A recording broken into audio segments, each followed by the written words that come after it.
Hi, my name's Kim. I'm a licensed and nationally certified East Asian medical provider and a Taoist practitioner.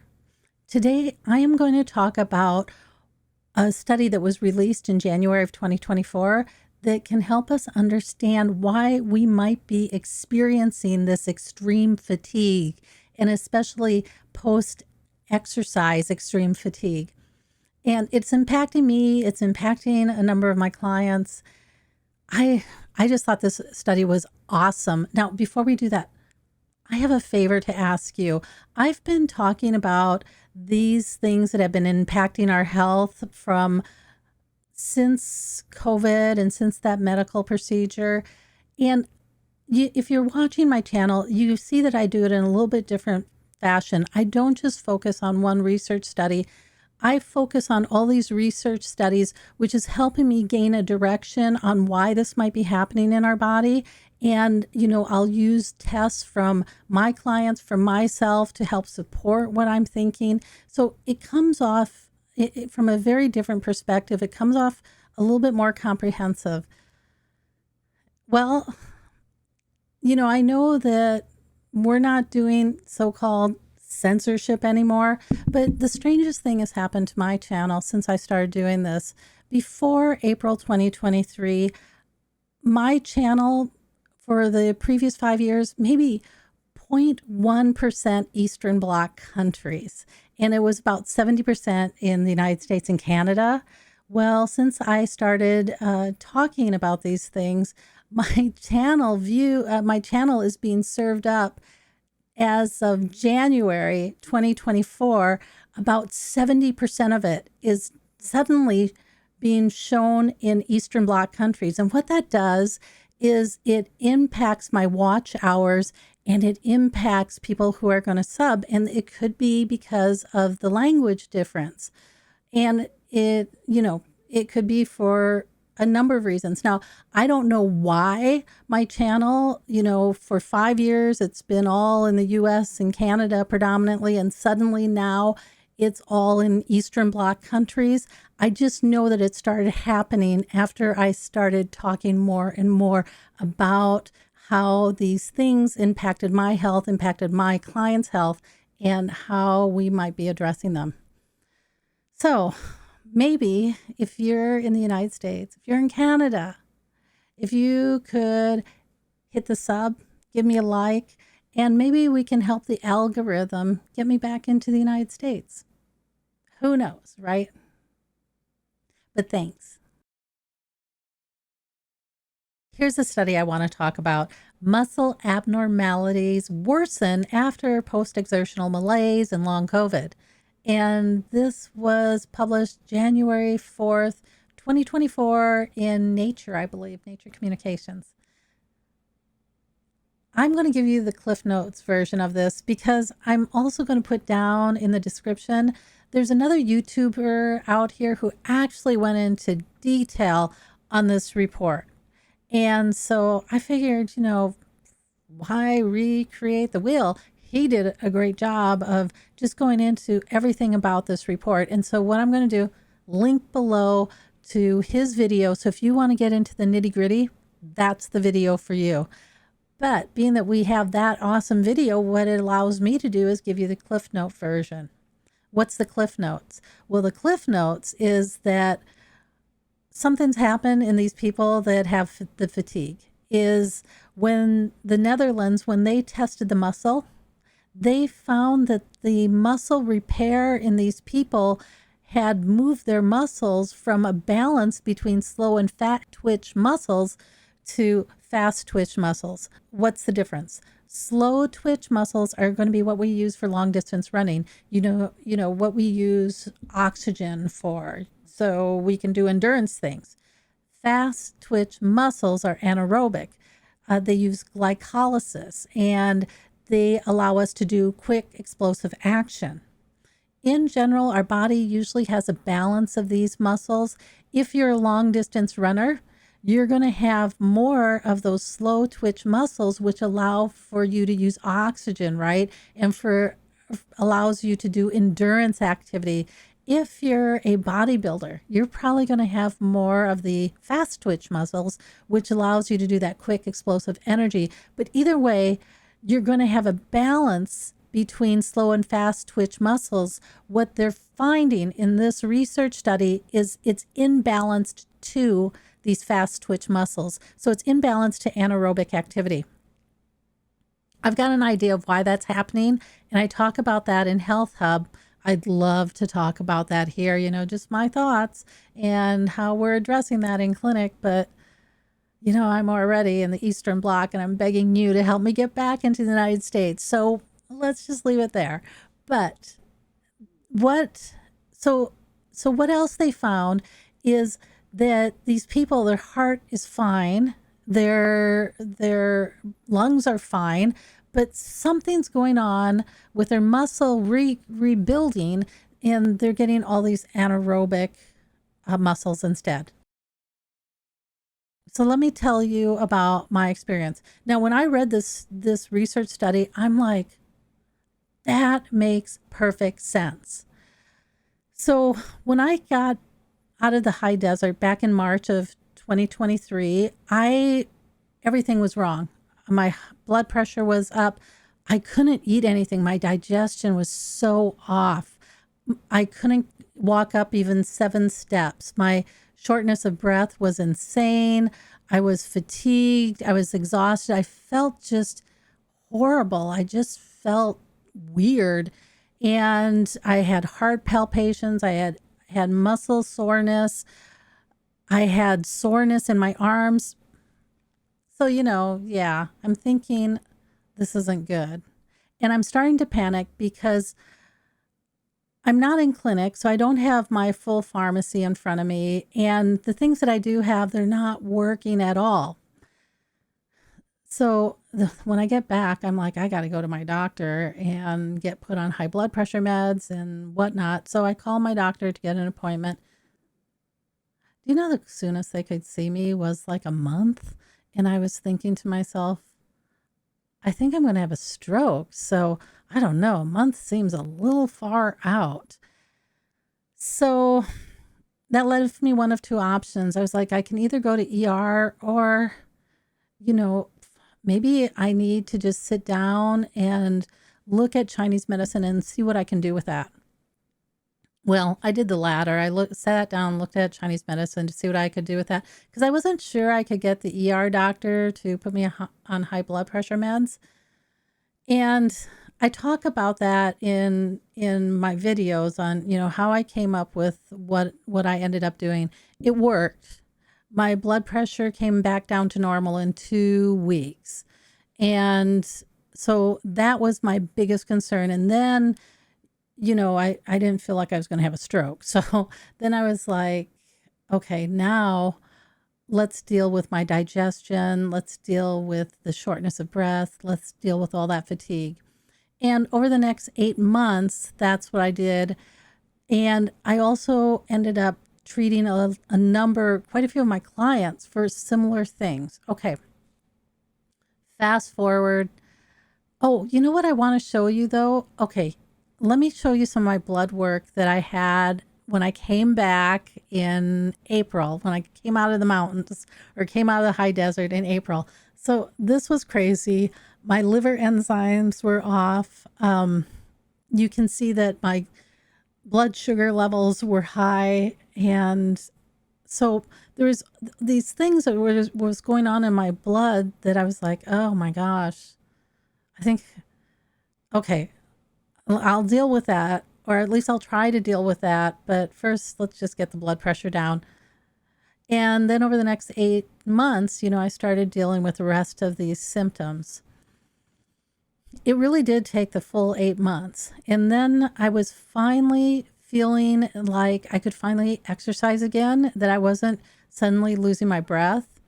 And it took them 6 months. So it took them about 7 months in total to get me to my stress test. And it was right before my stress test that things really changed in my breathing. And I felt like I could finally breathe again. So I go in, do the stress test, everything's fine. And I'm thinking, okay, the thing that's going on in the back of my head is that there's a lot of things that have changed, right? There's something that's changed in our immune system. We still are seeing a lot of excess deaths that everybody's ignoring right now.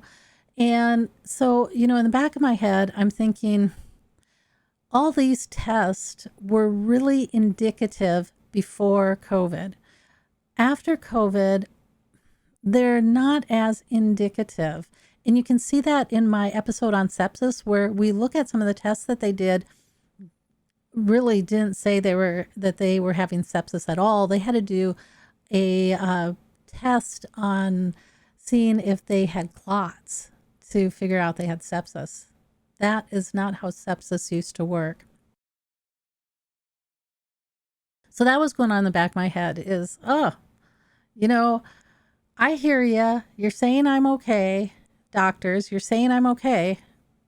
But I don't think that our tests are as directional as they used to be. So today, I don't think it's a problem being a hypochondriac. I think you're valid in being a hypochondriac. And I also think that you have to listen to your hypochondriac tendencies to take care of yourself. Everything seems fine. I go back out into the high desert, and you see one of the first videos that I put up. I am hiking at 5,000 feet. I have no shortness of breath. I am stoked. I am so excited because I'm like, I am back. I'm out here. I'm going to be doing things again. And everything's fine. I'm a little bit careful about what I'm doing. So I didn't get out there and mountain bike again because that's at a whole different level. I wasn't quite sure I could do that kind of aerobic activity yet. We did play pickleball, and I found that I was losing a little breath playing pickleball. And then I was hiking, and I was doing hikes that were, in total about 1,000-foot elevation change. And I was doing okay with those. It was the last one that I noticed that I was getting some shortness of breath, but nothing that was anything crazy like it was back in March. And so everything seems fine. And then I go up to 7,000 feet and I'm out walking about, and it comes on like a train wreck. All of a sudden, poof, my heart starts going off the rails. My shortness of breath comes in. My head is full of pressure. And I'm thinking, this is bad. And so my husband and I, we get back in the car and we go all the way back down to sea level. So from 7,000 all the way back down to sea level, thinking, if it's elevation sickness, should go away when we dropped 2,000 feet, but it didn't. And it persisted. And so now I'm back home again, and my blood pressure is intermittently up and down. And I'm feeling a lot of pressure in my head. There's a lot of neck pain, and my digestion's not quite off, but the shortness of breath is back in force. And I feel like a weight on my chest. I'm getting heart palpitations. I've got muscle pain in my arm, in my left arm. And I'm thinking this is a problem. So, of course, I call my doctor, who can see me in 2 weeks. And, I called my doctor and said, hey, I want you to refer me over to this heart specialist. And they're like, oh, no, I need to see you first. Thanks. Thanks in that 2 weeks. Thanks for that. So I'm thinking, okay, well, let's see how that goes. And then a week goes by and my symptoms, they're not getting better. I am really having a hard time with the fatigue. I'm having a hard time with the sleeping, with pain, with the heart palpitations. And so I go down to ER because I'm thinking, whatever this is, it's not good. And I loved it because I spent 4 hours in ER, and I packed for ER. Okay. So I brought my earbuds, I brought my phone, I brought my tablet. I made sure I was in my comfy sweats, and I made sure that I put snacks in my bag with me. So if I got stuck there for too long, got hungry, I had food. Yeah, I was ready for camping. And they got me through this whole thing in 4 hours. So they did this awesome job. But what they did is they did my EKG, they did my X-rays, they did an ultrasound, they did all my blood work. They did a D-dimer on me. They checked everything that I would have wanted them to check. And to get all of that from my regular doctor, it would have probably taken me 6 months. And if there was a problem, I would have been dead. So here's the thing, you know, it was funny because, you know, you can get your results online now. So I was getting the results before the doctor was coming in to talk to me, so that I knew and I was prepared to ask my questions and make sure that everything I wanted taken care of and tested was taken care of. So it turns out the doctor, he's great. He's saying, hey, no heart attack. Your heart actually looks good. You have no issues in your lungs. The x-rays look good. The ultrasound looks good. We did a D-dimer on you. Your D-dimer levels are great. You are not showing any clotting issues. And I want to show you this though with my blood work. So, you know, like my liver enzymes were wickedly off. Well, here they are. When I went into the hospital, into ER, my liver enzymes were back in line. Any of you guys who have tried to get your liver enzymes back, you know what a nightmare that is. So I was pretty excited about that. Okay, so he's saying my heart, my lungs look great. Now, and so we're talking about, why did I have such a problem? He didn't go for altitude sickness. He just said, you know, it's probably because you're out of shape. And I'm like, well, that's valid. But in the back of my head, I'm like, but I don't think so. And, you know, there's no point in discussing that part of it with him, because really, I mean, he doesn't really know me. He doesn't know that I was mountain biking last year, the same time, and that today I'm walking. So, you know, in the back of my head, I'm like, it doesn't quite make sense. And then I read this research study. And what this research study also says is that your heart and your lungs, they're fine, because this waste product, it's not in the blood vessels. So it's not going to be causing blood clots per se that would cause an ischemic heart attack per se. Where this waste product is it's in the muscle tissues, between the cells of the muscles and the blood vessels. That's where all this waste product is. So it's in our muscles. You know, some of you might have noticed this. You're getting like these weird cramps in your muscles that you've never seen before. So I was getting, it's my shins where I get the weirdest cramps. Like maybe about 6 months ago, when I was still trying to work through the breathing issues, my shin would suddenly just cramp up and it would start to just twist my foot. And it was the weirdest thing. And I literally had to stand up and weight my foot to pull that muscle back out.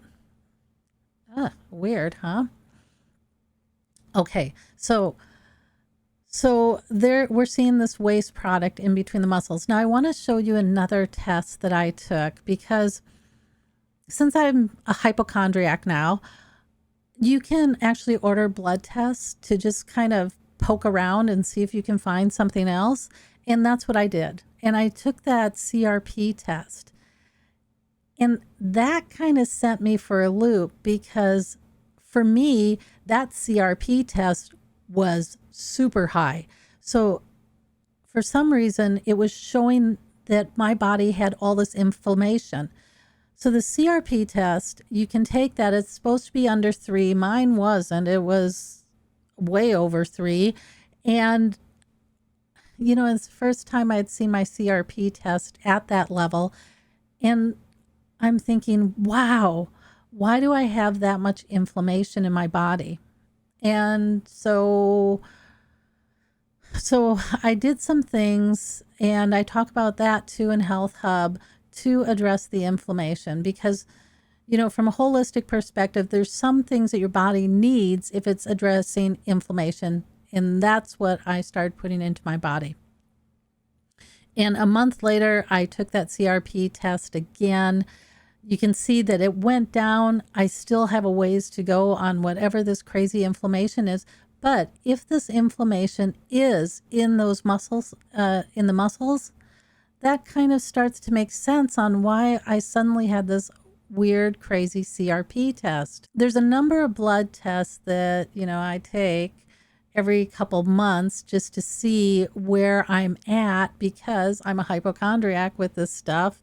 And I want to see if what I'm doing from a holistic perspective is improving my situation. And so the other thing that they said with this test is that in order to improve this, in order to get your muscles to move back to a more of a aerobic, slow twitch muscle, that you need to do really slow, relaxed workouts. And they also thought that that was the only thing that you needed to do to switch us over. So